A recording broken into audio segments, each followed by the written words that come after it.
Baik, kembali lagi di podcast Himavi, Satu Visi Jaya Himavi.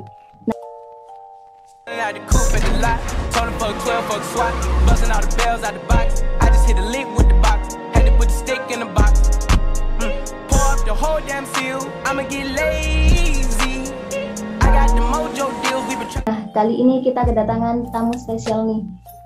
Assalamualaikum Mas Rian. Ya, waalaikumsalam. Monggo Mas memperkenalkan diri terlebih dahulu. Perkenalkan, nama saya Rian Hidayat. Saya mahasiswa fisika angkatan 2017. Asalnya dari Banyuwangi. Sekarang semester 8. Oke. Baik, sekarang saya Mas. Perkenalkan, nama saya Adimat Rohmah Salsabila. Di sini sebagai host di podcast Himavi ini. Gimana Mas kabarnya Mas? Alhamdulillah baik, luar biasa. Ya, meskipun di tengah pandemi ya. Semoga kalian sekalian tetap sehat. Gimana Mas kegiatannya sekarang Mas? Lagi sibuk apa? Kalau ngomong soal kegiatan, yang pertama berkaitan dengan kuliah, ada tanggung jawab yang kemudian harus segera diselesaikan, yaitu berkaitan dengan tugas akhir atau skripsian. Selain itu juga ada beberapa kegiatan organisasi dan juga kegiatan dari Banyuwangi. Nah, itu Mas, di skala PPKM ini apa sih Mas kesulitan-kesulitannya gitu Mas? Dari kegiatan tadi.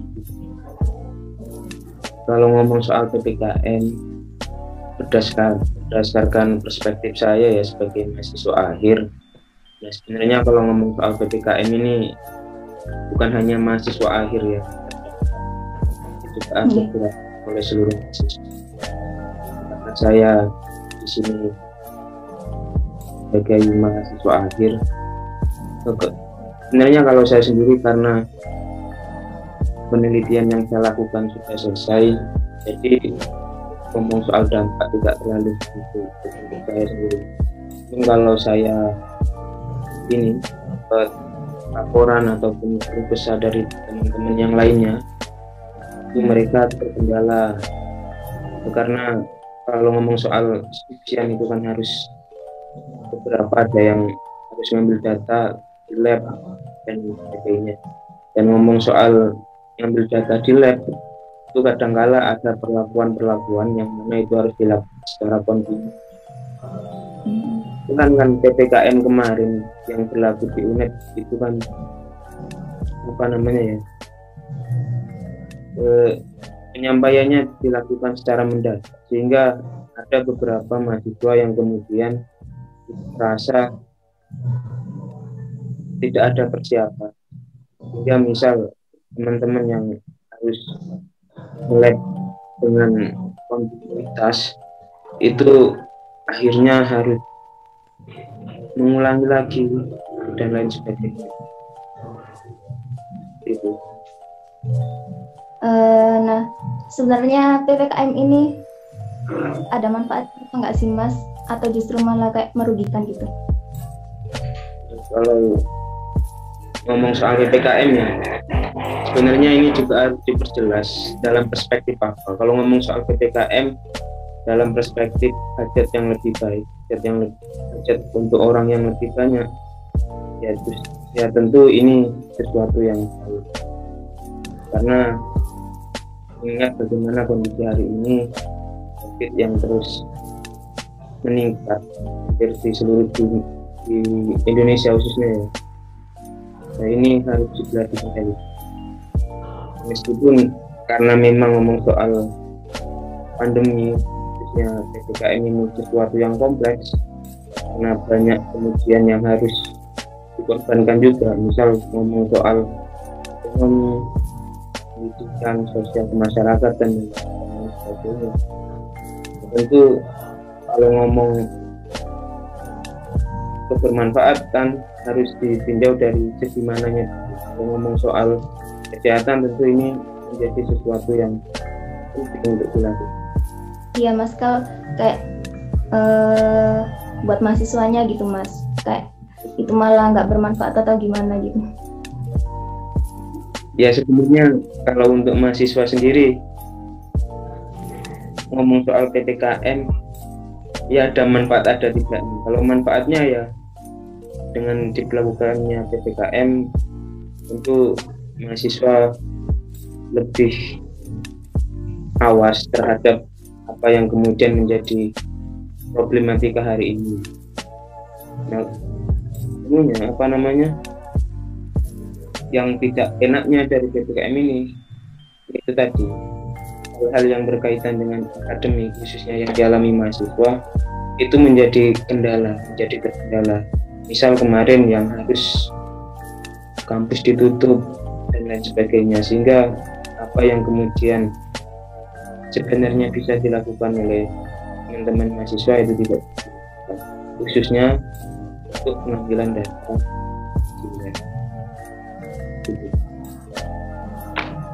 Nah, untuk Mas Rian sendiri ini penelitiannya gimana Mas? Udah selesai apa gimana ini? Kalau saya sendiri kan pertama penelitian saya ini kaitan dengan komputasi. Nah, kalau komputasi itu sendiri sebenarnya kalau bisa diakali dengan remote, jadi komputer yang digunakan untuk simulasi itu bisa diinstal aplikasi yang kemudian itu bisa di remote dari jarak. Pada momentum PPKM sendiri sebenarnya data saya sudah selesai, sehingga memang saya tidak membutuhkan lagi untuk nge-lab. Itu. Nah, perbedaannya apa sih Mas penelitian di kala PPKM ini sama sebelum-sebelumnya gitu? Kayak entah itu kesulitannya atau gimana gitu Mas? Terutama kalau, itu Mas, kayak mahasiswa tingkat akhir semuanya gitu. Ya kalau kesulitannya sendiri itu ya berkaitan dengan ini apa namanya, izin untuk akses lab saja. Kadang-kala juga mahasiswa harus nginep, misal teman-teman yang ini penelitian tentang material atau bahan itu beberapa metode ujinya itu harus dilakukan selama 24 jam. Itu kan harus dilakukan tetap di lab ya, jadi mereka harus ini. Pada kondisi PPKM sendiri ini karena memang dari pihak kampus juga membatasi mengenai jam operasional di lab, jadi itu sedikit menjadi kendala juga bagi teman-teman yang sedang menempuh tugas.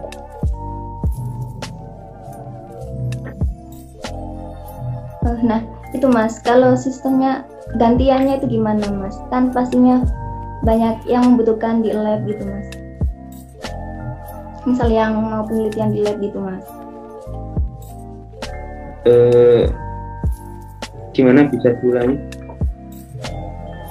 Kan tadi kan katanya ada yang sampai nginep gitu kan Mas. Nah, kalau misal itu sistemnya kayak gantian bergilir gitu apa gimana Mas? Ya sebenarnya kan yang mau ya sudah menangkap pertanyaannya. Jadi sebenarnya kan kalau ngomong kerja di lab itu kan kerja kelompok ya. Jadi tidak hanya satu orang saja yang menggunakan lab tersebut. Biasanya orang-orang yang bekerja di lab tersebut itu sudah menjadi kelompok riset, sudah terbentuk dalam sebuah kelompok riset berkaitan dengan penggunaan alat atau hal-hal yang bersifat untuk penggunaan lab sendiri itu biasanya sudah didiskusikan oleh teman-teman yang punya lab sendiri. Biasanya itu sudah diatur, misal hari Senin ini bagian A, kemudian hari selanjutnya bagian A, sudah diatur. Kalau itu Mas, untuk protokol kesehatannya itu gimana Mas? Kan dengar-dengar itu kalau mau masuk lab itu harus ada tes swab gitu Mas. Itu apakah berlaku di laboratorium jurusan fisika gitu Mas?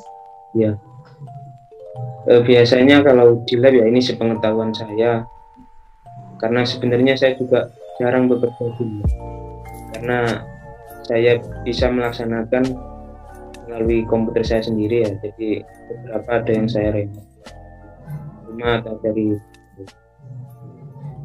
Biasanya masing-masing lab itu punya kebijakan sendiri dan itu sudah diatur oleh kalab atau kepala laboratorium.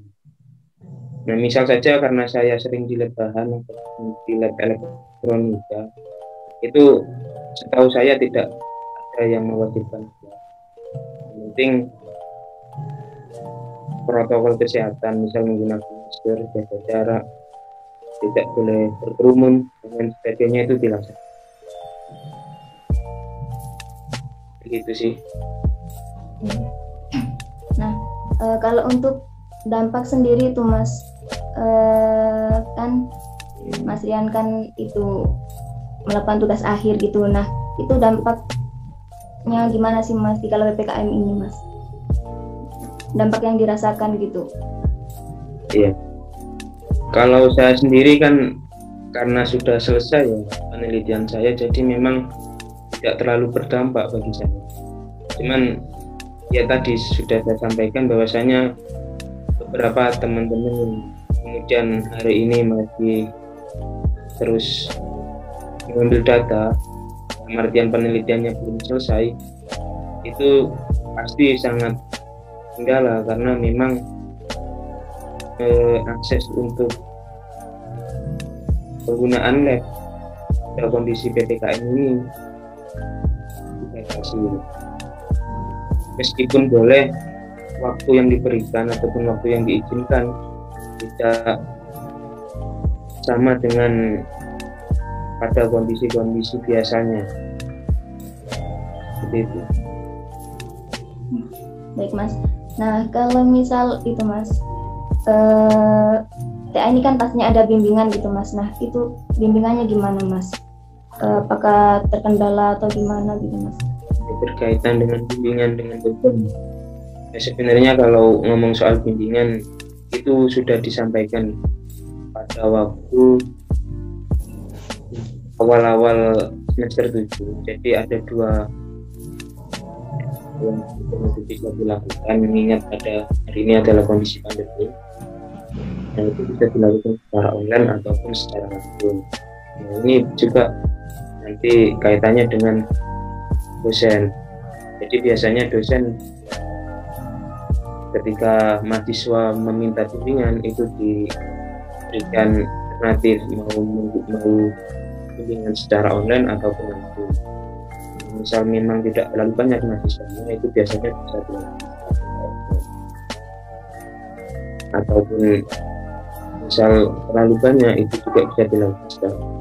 Ini biasanya tergantung kesepakatan belah pihak.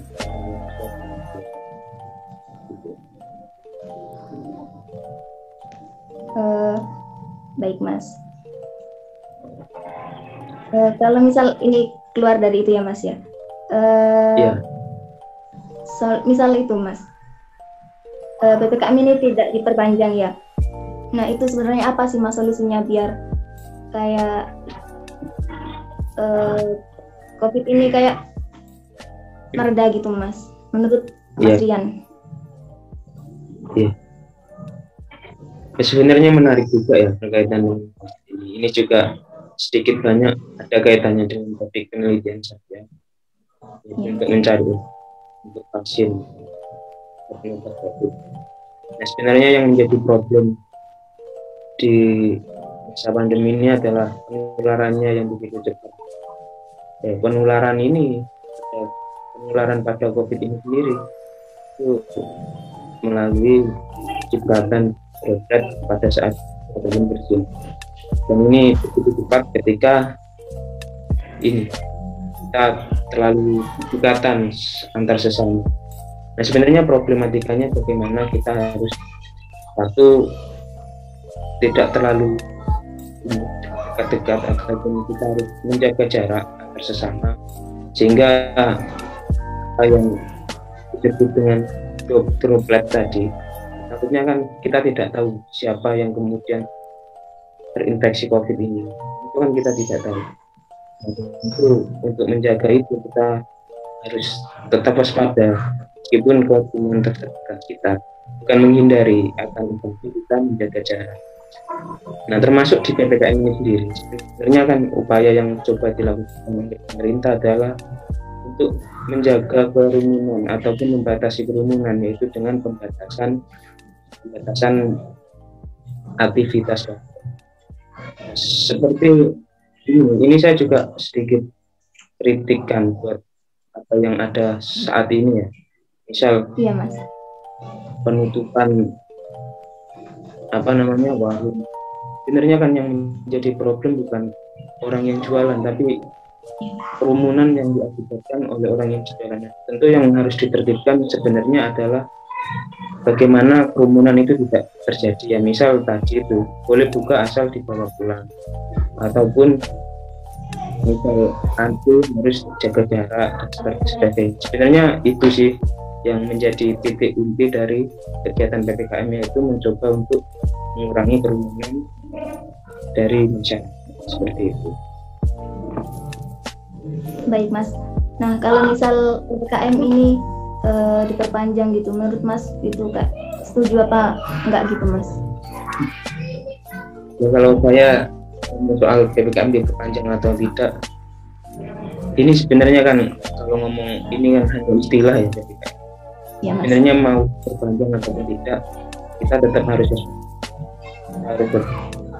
mematuhi protokol kesehatan. Ya, sebenarnya kan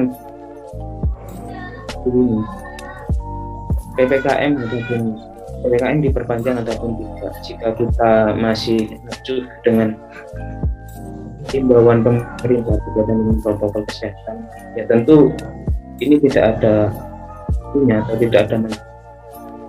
Nah, mengingat bagaimana kondisi hari ini, mungkin ini juga bagian dari ikhtiar pemerintah untuk membatasi aktivitas warga, karena memang kita tahu bahwasanya kondisi warga Indonesia yang cukup homogen ini juga berpengaruh bagaimana kemudian mereka mematuhi peraturan. Jadi agak sulit juga untuk diatur, sehingga mungkin ini juga langkah pemerintah. Meskipun menurut saya tanpa PPKM pun kita juga bisa, misalkan warga ataupun masyarakat Indonesia patuh dan taat pada protokol kesehatan. Itu. Baik. Ngomong-ngomong soal sulit diatur nih, Mas. Nah, gimana sih Mas cara kayak sosialisasinya ke masyarakat itu agar mau mentaati kayak peraturan gitu, Mas? Ya, betul.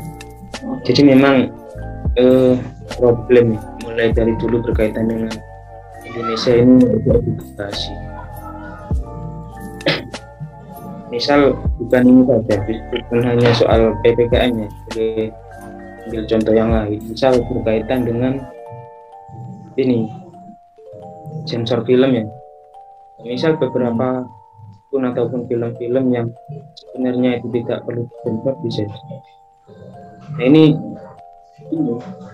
yang coba dilakukan pemerintah itu menurut saya kurang. Jadi mereka lebih mengedepankan hal-hal yang sifatnya itu hukuman, bukan hal-hal yang sifatnya edukasi. Misal ketika ada situs-situs yang tidak baik itu ditutup, ataupun ada film yang sebenarnya itu tidak perlu disensor. Nah, ini kan kalau memang edukasinya tidak ada, orang yang sudah punya mental seperti itu, meskipun situsnya ditutup, pasti kan mereka akan mencari. Itu pun pada kondisi COVID hari ini, karena memang satu kondisi edukasi masyarakat Indonesia yang kurang, banyak dari Indonesia yang pendidikannya rendah. Kadang mereka masih percaya bahwasanya pada hari ini COVID itu dikategorikan sebagai apa namanya ya, konspirasi. Ada yang bahkan tidak percaya dengan COVID, kemudian abai dengan himbauan pemerintah. Nah, ini sebenarnya yang perlu dilakukan hingga mereka menjadi sadar. Jadi yang penting itu edukasi. Apa yang kemudian karena kita kalau hanya terus ada sanksi itu tidak bisa menyelesaikan masalah. Tapi ketika itu dimulai dari edukasi, dari pemahaman kepada warga masyarakat, itu penanganannya lebih seperti itu.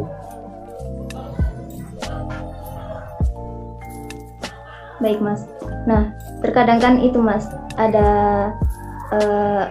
orang yang bilang kayak COVID ini konspirasi gitu Mas. Nah, apa sih yang membuat mereka berpikir seperti itu gitu Mas? Iya. Kok sampai berpikir gitu? Ya itu tadi. Ngomong soal karakteristik penduduk Indonesia yang gampang kaget, gampang kagum, gampang gumun. Jadi ketika ada sesuatu yang baru itu gampang kaget. Terus kalau ada orang yang ngomong itu gampang percaya tanpa ada saringan terlebih dahulu. Nah, ini diakibatkan karena memang edukasi yang tinggi ataupun kondisi pendidikan masyarakat Indonesia yang rendah. Ini saya bagi saya. Misal kita dalam penyusunan studi ataupun penelitian itu untuk bisa mempercayai bahwasanya konsep ini benar atau tidak, itu minimal 30 sampai 25 sampai ya minimal 25 lah literasi yang kemudian itu baru bisa dikatakan bahwasanya konsep ini benar. Kadang-kala kita ini terlalu percaya pada satu sumber yang kemudian itu tidak dicari kebenarannya, itu hanya di share-share saja. Nah, itu sebenarnya yang kemudian menjadi satu, ditambah memang edukasi dari masyarakat kita, masyarakat Indonesia ini. Nah, berarti kita harus kayak berpikir kritis gitu Mas ya, jadi kayak menghilangkan stigma-stigma yang buruk gitu Mas ya. Ya, harus mau mencari sumbernya atau membandingkan apakah ini memang benar atau tidak. Gitu. Nah, kembali lagi ke itu Mas, ke PPKM tadi ya Mas ya, yang buat mahasiswa itu. Nah, kalau untuk penelitian di masa pandemi ini kira-kira berapa jam ya Mas? Biasa dilakukan itu berapa jam gitu Mas? Kalau di MIPA ya, setahu saya ya.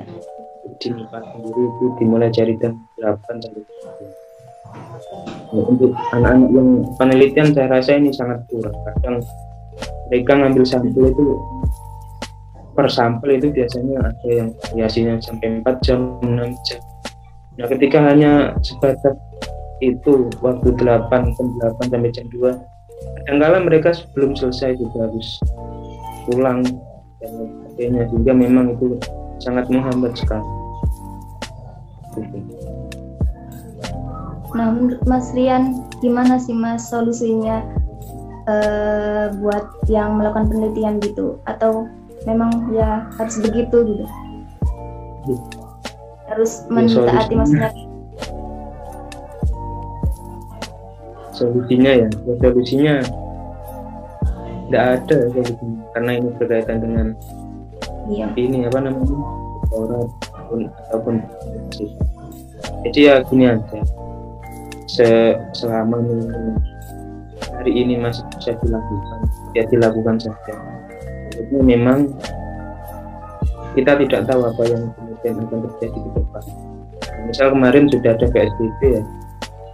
Nah, pada kondisi PSBB itu memang tadi berkaitan dengan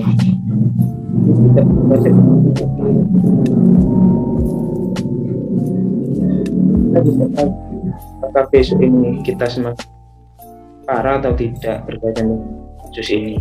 Nah, misal kasus ini tambah parah, tentu tidak menutup kemungkinan berkaitan dengan pembatasan ini akan jauh lebih ketat.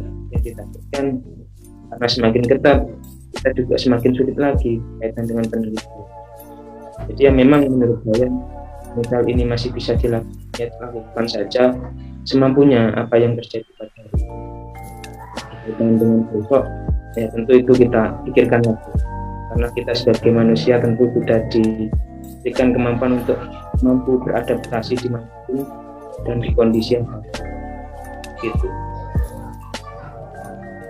Nah, jadi intinya kita harus sabar gitu ya Mas ya di masa pandemi ini, PPKM ini.